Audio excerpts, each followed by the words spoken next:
Hai, Assalamualaikum warahmatullahi wabarakatuh. Jumpa lagi pada hari ini bersama Uncle. Nama Uncle Sufyan Ismail, merupakan pengamal perundangan syariah di negeri Sabah atau lebih dikenali dengan Peguam Syar'i. Pada hari ini kita akan share lagi beberapa tips mengenai isu perundangan syariah ataupun tips-tips perundangan syariah yang boleh Uncle share dengan semua follower Uncle, especially untuk yang berada di negeri Sabah. Jadi hari ini Uncle akan bawa beberapa tajuk untuk Uncle share, iaitu tajuk 9 golongan yang mana si isteri ni boleh memohon cerai seandainya suami dia melakukan demikian. Jadi apakah 9 perkara tu yang membolehkan si isteri tu memohon cerai di mahkamah syariah? So apabila, hai, saya Len Ramli, saya ialah wife kepada si uncle ini. So apabila kita bercerita berkenaan dengan wanita yang minta cerai, pasti ada yang menyatakan wanita yang meminta cerai suami tidak akan bau syurga. Betul ke Tulai? Itu adalah andaian seandainya seorang suami itu merupakan suami yang taat kepada perintah Allah. Tapi kalau suami itu sendiri pun tidak taat, jadi dakwaan itu adalah tidak tepat. Maksudnya di sini, kebanyakan berlakunya perceraian ini adalah disebabkan oleh faktor-faktor tertentu ataupun ada sebab kenapa isteri itu ingin memohon cerai. Jadi pada hari ini Uncle mau share beberapa tips mengenai apakah sebab-sebab yang wajar seorang isteri itu memohon cerai di mahkamah syariah. Apakah jenis suami yang isteri boleh mengambil kira untuk membuat tuntutan cerai lah. Yes. So ramai yang ada salah tanggapan pasal perkara ni, yang pasal tidak bau syurga, kerana pendapat tersebut hanya terpakai apabila suami itu telah menceraikan dia tanpa alasan dan tanpa sebab. Jadi adakah isteri dibenarkan atau dibolehkan untuk memohon cerai dalam Islam? Jawapan dia ialah boleh. Maksudnya si isteri boleh memohon perceraian. Sebab selalu banyak Uncle punya klien ataupun beberapa follower Uncle, PM Uncle, WhatsApp Uncle tanya, Uncle, macam mana mau cerai kalau si suami itu tidak mau? Macam mana mau cerai Uncle, si suami ini enggan hadir ke mahkamah? Semua ini selalu menjadi persoalan kebanyakan semua perempuan ataupun isteri.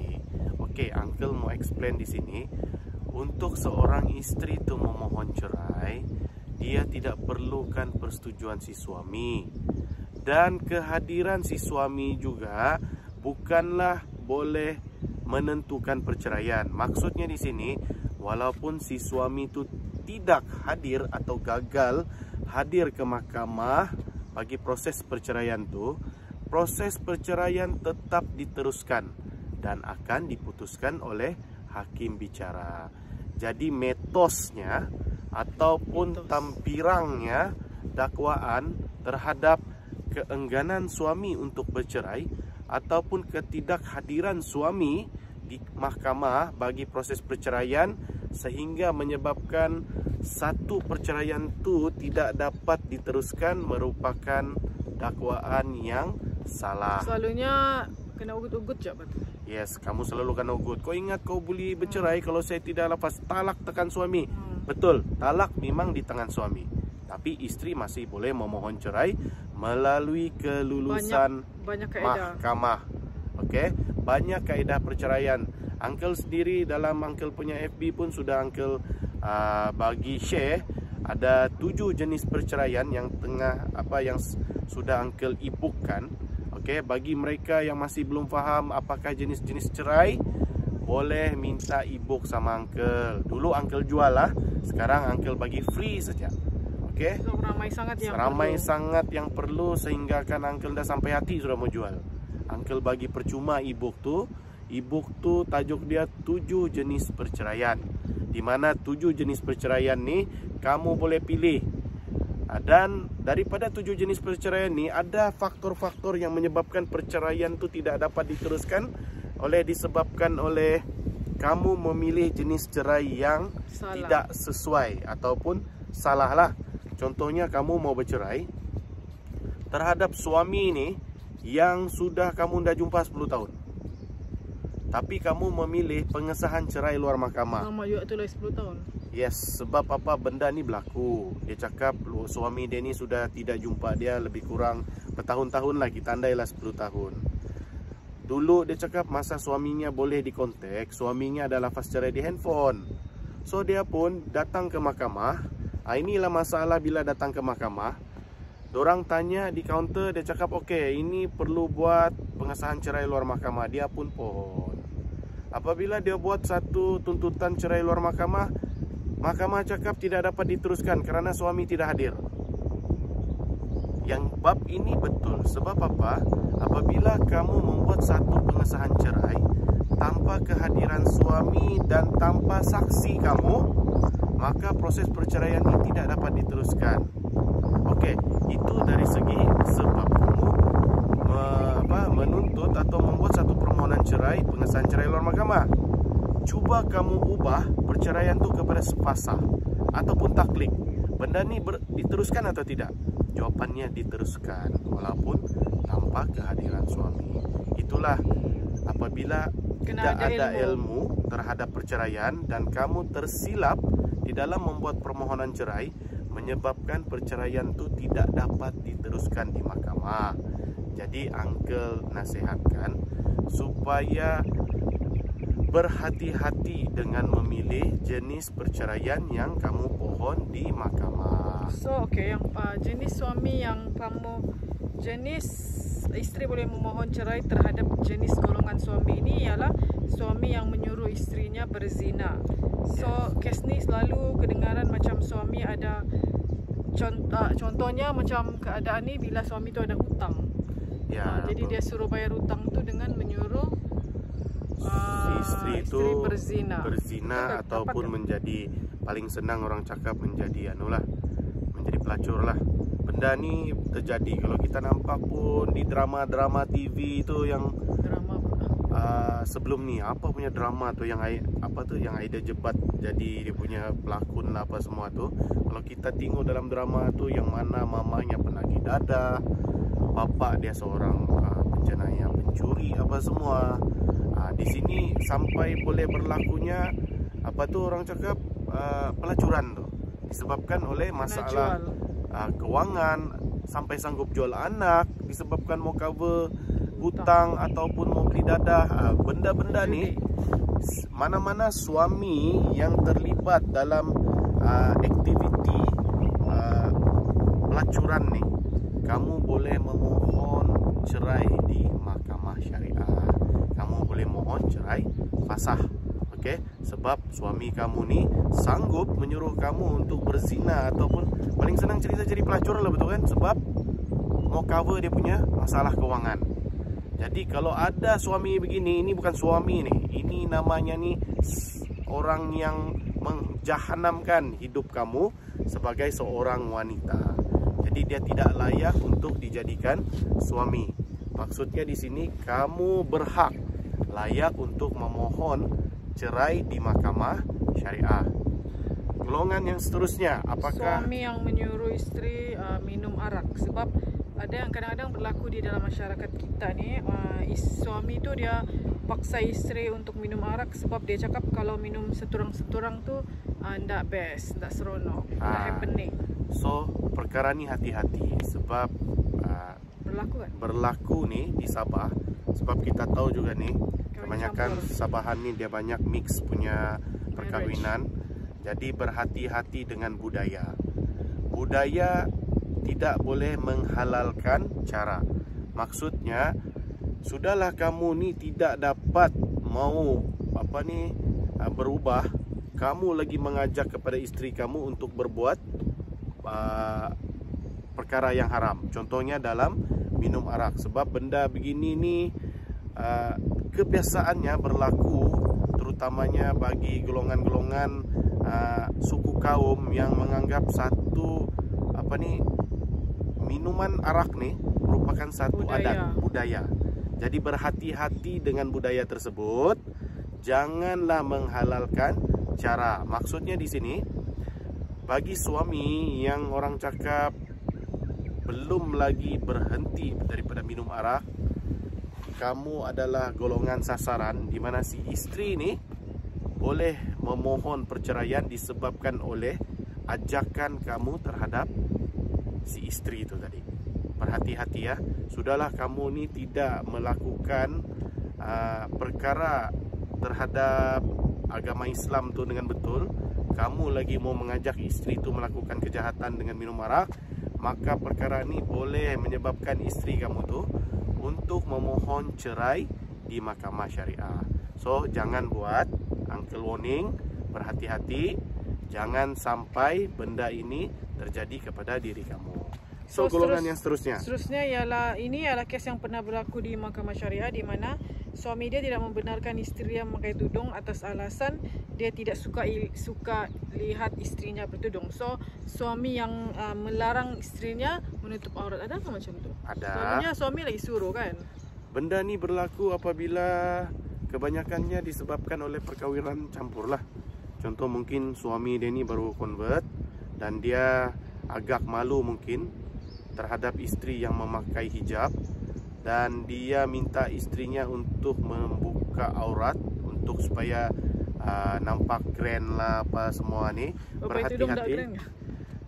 Itulah persepsi orang ortodok. Maksudnya masih lagi ada golongan-golongan menganggap orang yang berhijab ni tidak, orang cakap versatile, tiada gaya apa semua.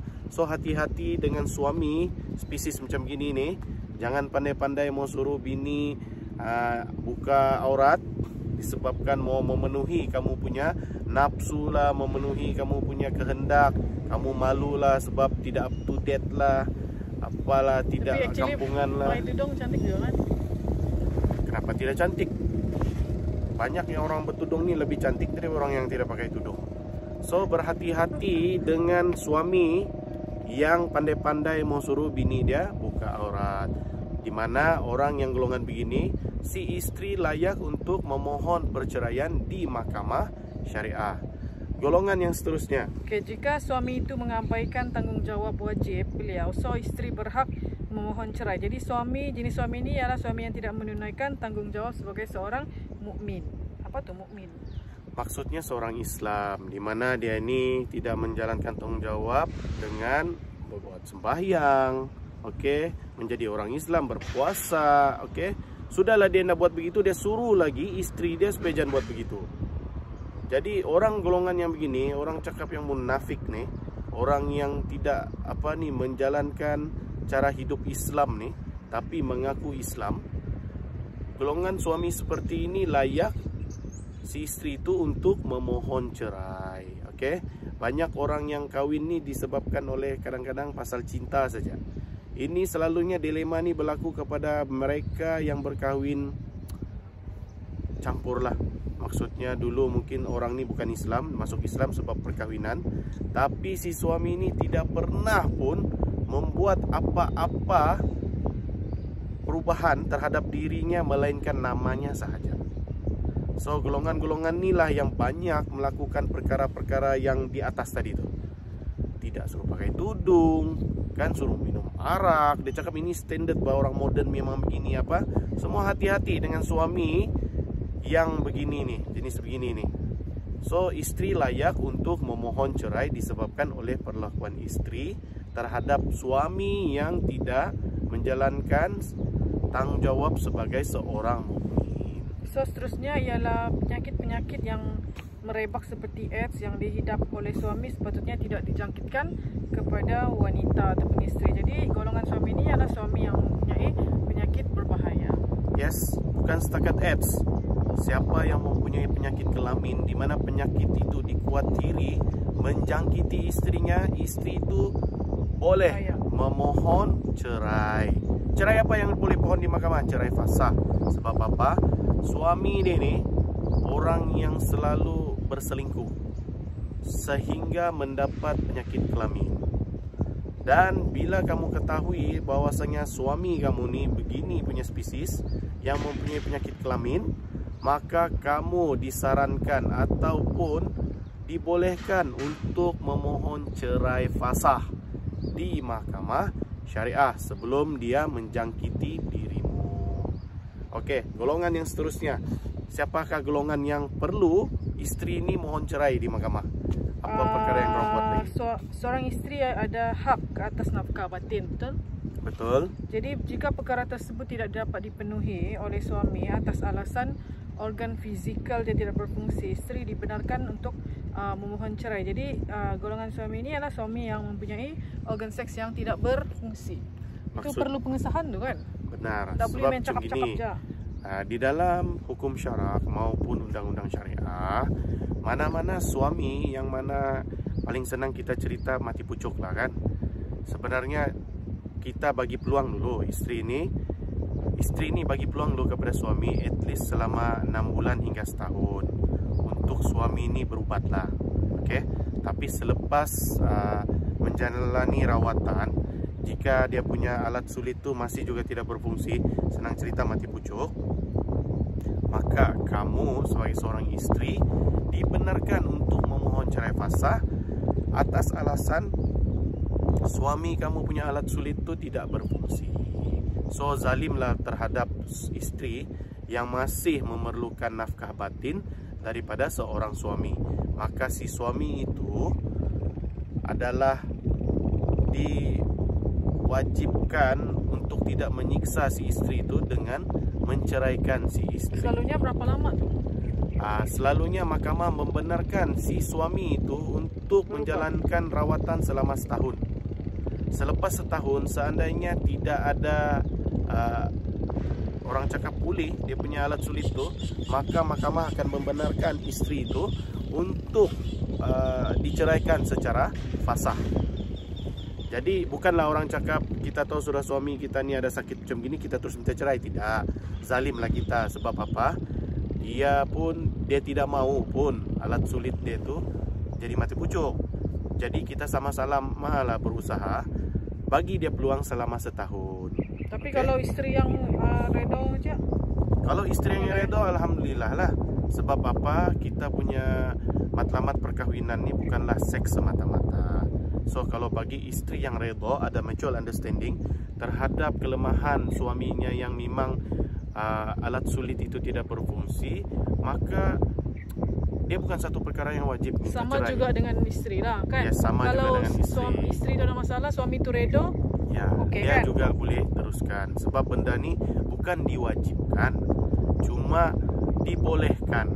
Maksudnya kalau ada redo, ada mutual understanding each other antara suami dan isteri, dia tidak perlulah mohon cerai.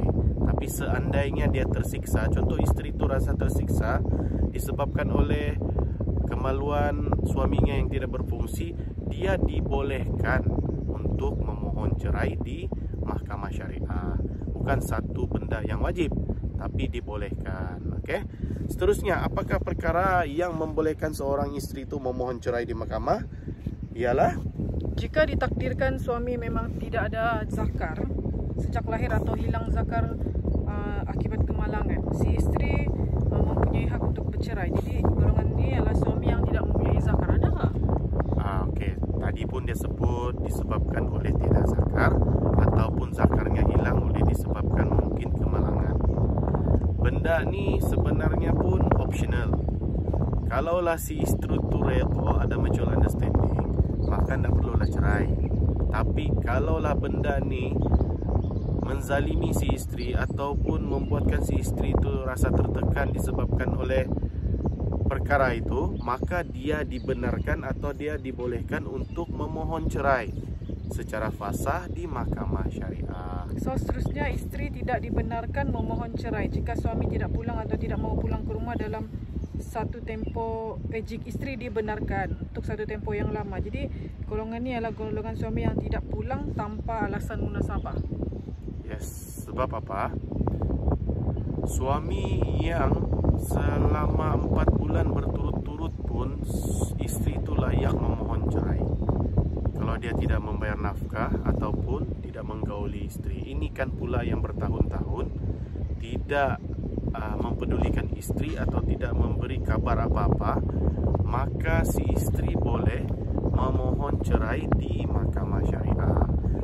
Dalam undang-undang, apabila si suami selama setahun tidak menyetubuhi istrinya secara sengaja ataupun secara orang cakap tiada alasan yang munasabah, si istri itu boleh memohon cerai fasah di mahkamah syariah. Okey, jadi kamu faham, apabila kamu ditinggalkan suami yang lebih daripada setahun, maka kamu layak atau boleh untuk memohon perceraian. So suami actually wajib menyediakan 3 perkara asas seperti makan, minum, pakaian dan tempat tinggal. Jadi golongan suami yang seperti suami yang tidak memberikan nafkah bolehlah boleh memohon cerai. So bagi mereka suami, perkara ke-9 ni yang paling banyak berlaku sekarang ni, di mana si suami gagal memperuntukkan nafkah, gagal memperuntukkan tempat tinggal, gagal menyediakan pakaian terhadap anak dan istri ni. Inilah perkara yang paling ramai sekarang ni berlaku. So seandainya perkara ini berlaku terhadap kamu, apa yang perlu kamu buat adalah kamu membuktikan di mahkamah bahawasanya suami gagal menyediakan tempat tinggal, menyediakan makan minum, menyediakan pakaian, maka kamu layak untuk memohon cerai di mahkamah syariah. Jadi 9 golongan yang tadi Uncle share ni adalah suami yang perlu kamu pohon cerai. Okay? Kalau maulah. Kalau mau. Tidak, kalau kamu rasa yang kamu redha terhadap 9 perkara tadi, kecuali yang nombor 1 itulah.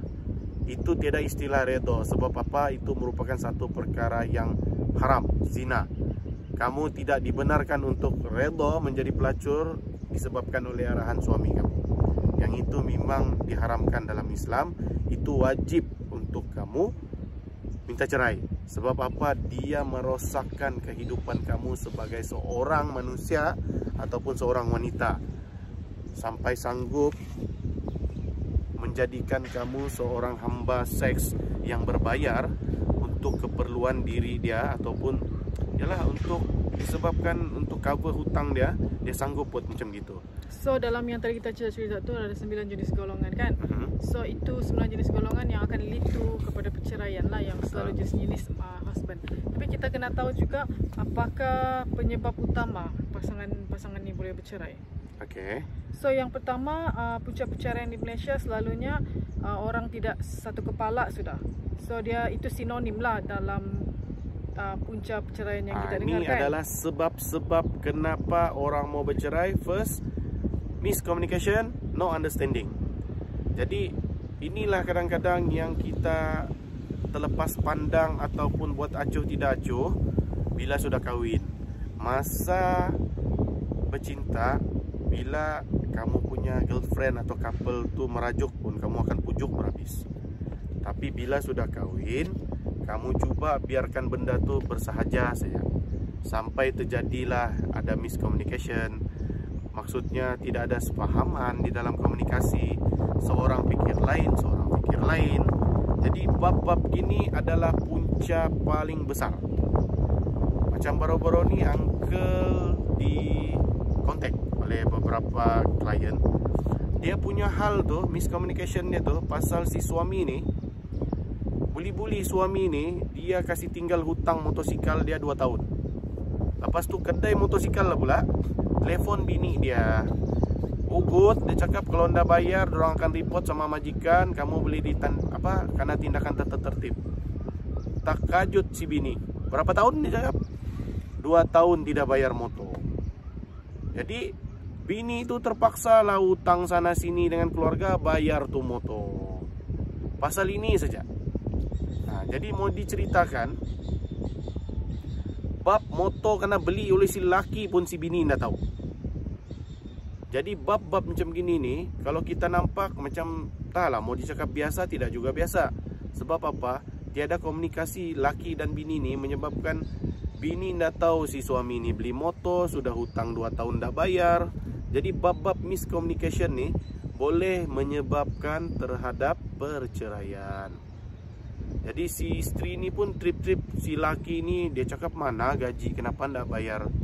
Jadi bab-bab ini akan menimbulkan syakwa sangka si isteri. Nanti dianggaplah mungkin si suami dia mungkin ada skandal kah, duit habis di sana kah. Jadi bab-bab macam gini sepatutnya tidaklah berlaku di antara suami dan isteri. So kajian telah ada dibuat dan mendapati orang yang berkahwin masa remaja ataupun awal kahwin awal lah, dia ada risiko yang tinggi untuk bercerai, jauh berbeza dengan orang yang kahwin lambat. Kenapa tu? Betul ke tu? Benda ni kalau dari segi analisa atau persentasenya memang betul. Sebab kebanyakan golongan muda yang berkahwin ni, dorang menganggap perceraian ni macam break up saja. Itu masalah dia. Sedangkan dorang berkahwin muda ni sampai ada anak, lepas tu suka hati saya bercerai. Kebanyakan kalau kita tengok di mahkamah pun memang kebanyakan yang bercerai ni golongan di bawah umur 25 tahun. Budak lagi, ada yang tiada kerja. Isteri ada yang masih kebanyakan yang tiada kerja. Di mana mereka ni disupport oleh ibu bapa tapi sudah kahwin. Ada anak sudah. Golongan-golongan begini bergaduh sikit bercerai, bergaduh sikit bercerai. Ini memang kebanyakan di mahkamah banyak berlaku. Golongan yang bercerai ini disebabkan oleh ketidakmatangan pasangan tu sendiri. So ada satu kajian yang dilakukan di Harvard, dia dapati masalah kewangan bukan actually punca perceraian, tapi masalah suami tiada kerja. Itulah kebiasaan yang berlaku di mana golongan golongan pasangan muda ni kebanyakannya suami dia ni bukan lagi tiada kerja, kadang-kadang kerja tu tidak tetap. Sekejap dia kerja ni, sekejap dia part time ni, sekejap dia part time tu. Mau diceritakan suami dia ni, dia memang tidak boleh menyediakan yang 3 tadi itulah. Tempat tinggal pun dah boleh kasih sedia, masih lagi tumpang ibu bapa. Mau cakap beli baju, baju dia sendiri pun kena kasih beli bapak dia.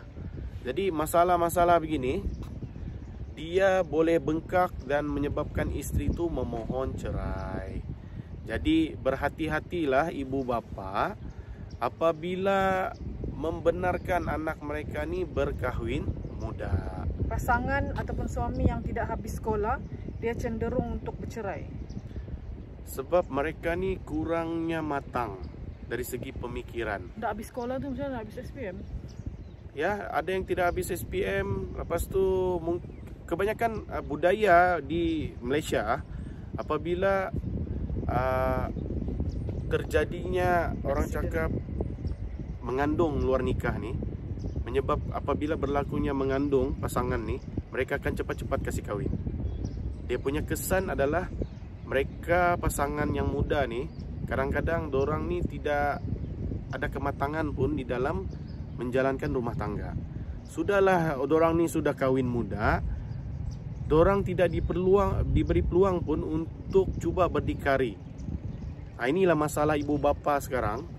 Sudahlah anak aksiden, dikasih kahwin, dikasih tinggal lagi rumah tu. Tinggal lagi rumah tu? Dikasih tinggal lagi di dalam rumah ibu bapa tu. Jadi apabila apa benda pun dah payah beli, tunggu saja lah. Tidak berdikari, harapkan ibu bapa, tapi sudah kahwin. Benda-benda beginilah selalu menjadi punca perceraian tu berlaku. Jadi kalau jadi gitu, apalah kamu punya solution? Uncle punya advice. Apabila berlakunya perkahwinan muda, seharusnya si ibu bapa tu menjadi orang cakap penunjuk arah terhadap masa depan anak-anak tu. Contohnya bagi peluang anak-anak tu supaya berdikari dengan tinggal di rumah sewa sendiri. Macam mana kalau dah habis kerja, habis sekolah mana dapat kerja kan? Betul, sekarang ni banyak cara. Boleh beli kereta, boleh buat Grab, boleh buat e-hailing, mungkin boleh berniaga di mana-mana. Okay? So bagilah dorang peluang untuk berniaga dan berdikari. Bagi bapa mana yang dorang ni menjadi orang cakap datuk muda, nenek muda ni, Jangan biarkan anak-anak tersebut tinggal di dalam rumah kamu.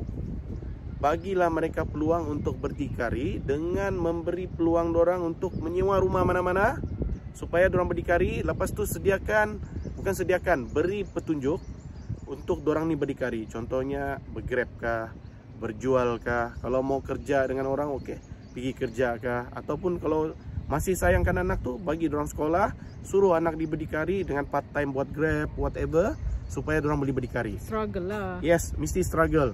Apa kesilapan yang telah buat tu benda lepas. Yang baru ni perlu ditunjuk supaya dorang tidak take for granted ataupun manja dengan subsidi daripada ibu bapa sehinggalah dorang ni rosak dan bercerai-berai. Tolong sikit-sikit boleh lah kali kan? Yalah, tolong sikit-sikit boleh lah, tapi jangan dikasih manja terus. Tapi apa yang berlaku inilah. Dan bila ada pergaduhan, ibu bapa ni lagi ikut campur. Bapa yang ini tuduh anak perempuan yang ini, bapa yang sebelah perempuan tuduh anak laki ini. So benda tu tidak selesai. Tuduh-menuduh siapa yang baik kunun. Padahal dua-dua pun sama. Bukan mau cakap jahat, tapi ada salah dia. Jadi sebagai ibu bapa muda, kamu kena berfikiran untuk memberi peluang terhadap pasangan muda ini, yang kahwin muda ni, untuk berdikari. Kalau dorang pandai bikin anak, pandailah berdikari. Uncle cakap direct. Sebab apa? Benda ni memang kadang-kadang nampak berat, tapi inilah realiti kehidupan. Mana kamu mau? Dorang bercerai-berai kah atau dorang hidup berdikari? So pasangan suami isteri yang selalu bergaduh sehingga boleh membawa perceraian, ada juga begitu kan? Ya. Selalunya konon dalam research ini orang memandang rendah antara sesama sendiri. Jadi itu yang membuatkan orang mengkritik sesama sendiri itu secara berlebihan. Dia nampak simple, tapi sebenarnya itulah yang berlaku. Jadi maksudnya di sini kasih kuranglah tuh bergaduh di antara pasangan. Tolong respect each other. Maksudnya kalau kamu pikir kamu kawin tuh sebab kamu saling cinta mencintai. Bila kamu sudah sanggup bercinta, maksudnya kamu nih adalah menjadi penutup terhadap kelemahan masing-masing. Jadi adalah tidak wajar jika kamu nih cuba always mengkritik pasangan kamu sehingga menyebabkan pergaduhan tu kerap kali berlaku. So kalau kamu sudah selalu bergaduh, maksudnya tiada harmoninya rumah tangga, tidak ada sudah orang cakap objektif perkahwinan. Jadi uncle punya advice, kita muhasabah diri masing-masing, suami maupun istri. Kita tengok salah kita tu. Adakah kita ni perfect? Mungkin kita tidak perfect apa. So kurangkan pergaduhan, banyakkan perbincangan. Maksudnya cuba berbincang, ini mau buat macam mana. Jangan asik mengkritik. Apabila kritik ni di antara satu-satu suami dan isteri ni dah pandai berhenti, maka benda ni boleh menyebabkan pergaduhan yang darah muda. Maksudnya darah muda lagi. Asyik kritik saja, tiada yang betul, semua tidak betul, maupun suami maupun isteri. Jadi apabila kekerapan pergaduhan tu, inilah menjadi punca perceraian boleh berlaku. Sebab apa? Tidak ada harmoninya lagi dalam rumah tangga. Jadi Dato' dalam research ni it stated that mereka yang terlalu bahagia ketika awal perkahwinan, diorang tidak mampu menghadapi ketegangan kalau bergaduh. Jadi kajian telah mendapati mereka yang berkahwin terlampau lebih-lebih romantik, kasih tunjuk-tunjuk sama orang lain, especially pada awal perkahwinan, diorang cenderung kepada perceraian. Betul tak? Pasti percaya atau tidak, pasangan yang kurang yang romantik dia biasa-biasa aja, soalnya akan lebih kekal bahagia. Sebenarnya kalau ikut kajian tu dia sudah kaji macam gitu. Mungkin itu merupakan majority.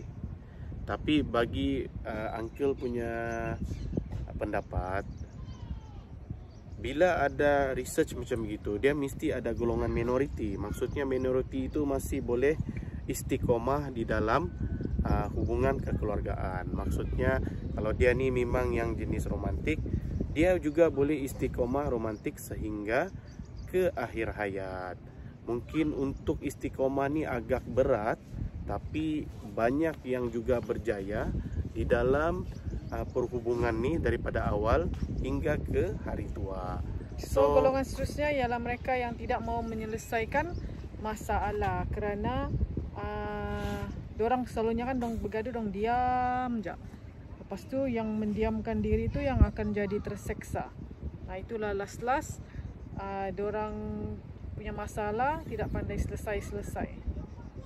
So maksudnya di sini apabila berlaku pergaduhan, sepatutnya perkara ini diselesaikan dengan segera. Jangan kasih biar dia 1 minggu, jangan kasih biar dia 1 bulan sampai mencecah bertahun-tahun. Jadi benda macam gini ni, bila dibiarkan, dia akan menjadi orang cakap virus apabila pergaduhan tu tidak diselesaikan secara segera.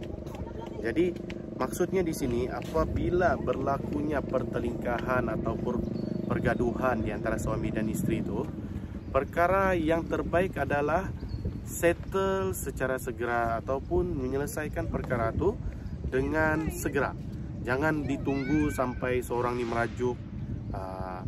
Contoh si isteri cari orang lain untuk mengadu dan si suami ni mencari orang lain untuk mengadu. Lama-lama sampai pasangan lain ni terjatuh cinta dengan orang yang lain. Inilah yang boleh menyebabkan perceraian tu terjadi. So yang poin seterusnya ni dia selalu pandang negatif dengan dia punya relationship.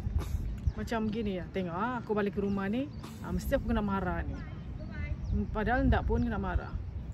Persepsi negatif seseorang tu. Tengok kalau aku masak tengok bukan dia makan ni, dia buang, dia sudah makan di luar, mana dia mau makan ni yang aku masak ni, pernah tak aku masak.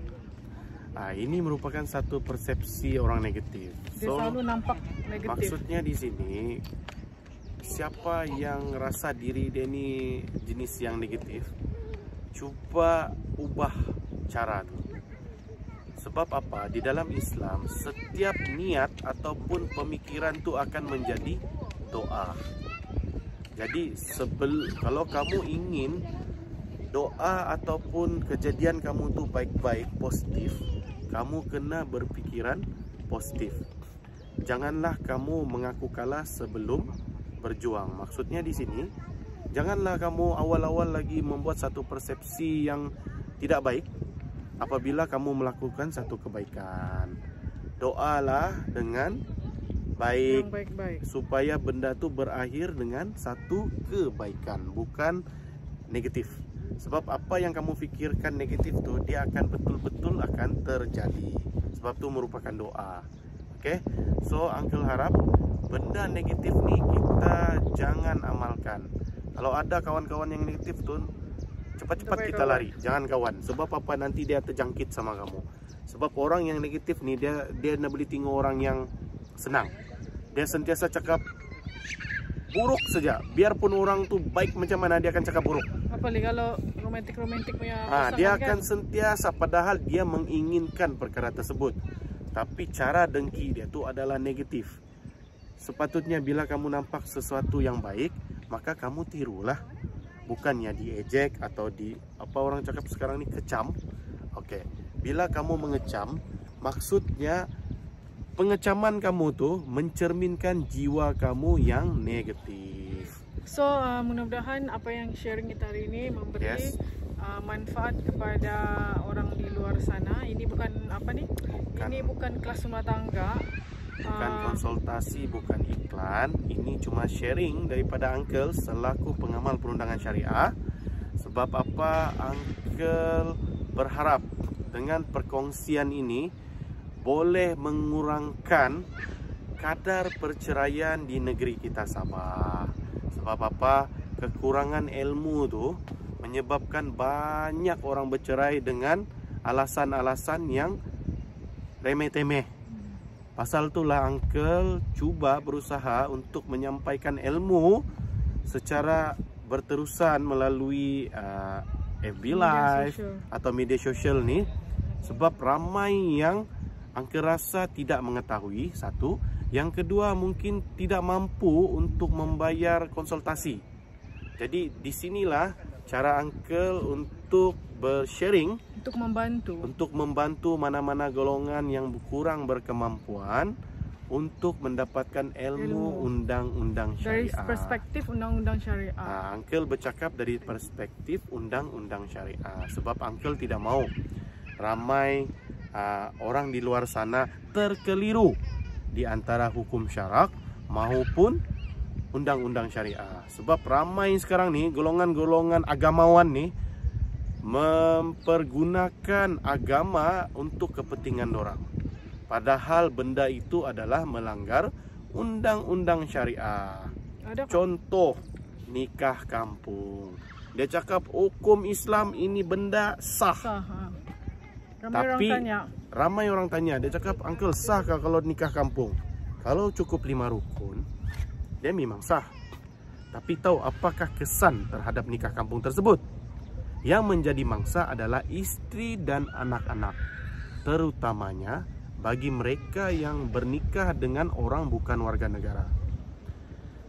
Bila seseorang tu bernikah dengan orang bukan warga negara melalui satu pernikahan sindiket ataupun nikah kampung ataupun nikah yang tidak berdaftar dengan Jabatan Agama, yang menjadi mangsa adalah anak. Di mana kalau anak ini bernikah secara official ataupun secara sah di Jabatan Agama, anak ni akan menjadi warga negara. Tapi oleh kerana tidak bertanggungjawabnya bapa ni atau suami ni, dia cuba untuk menghalalkan cara dengan bernikah kampung atau sindiket, menyebabkan anak yang tidak berdosa ni jadi anak pati. Pasal apa jadi pati? Ibu dia bukan warga negara. Jadi anak yang tidak sah taraf dari segi undang-undang, dia akan mengikut si ibu.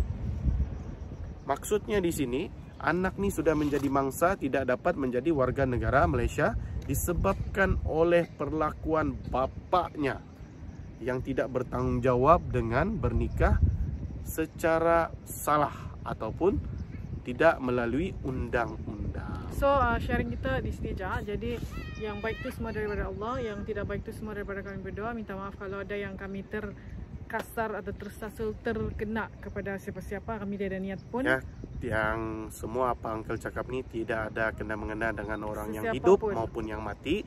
Just Uncle bagi contoh supaya semua flow Uncle senang faham, okay?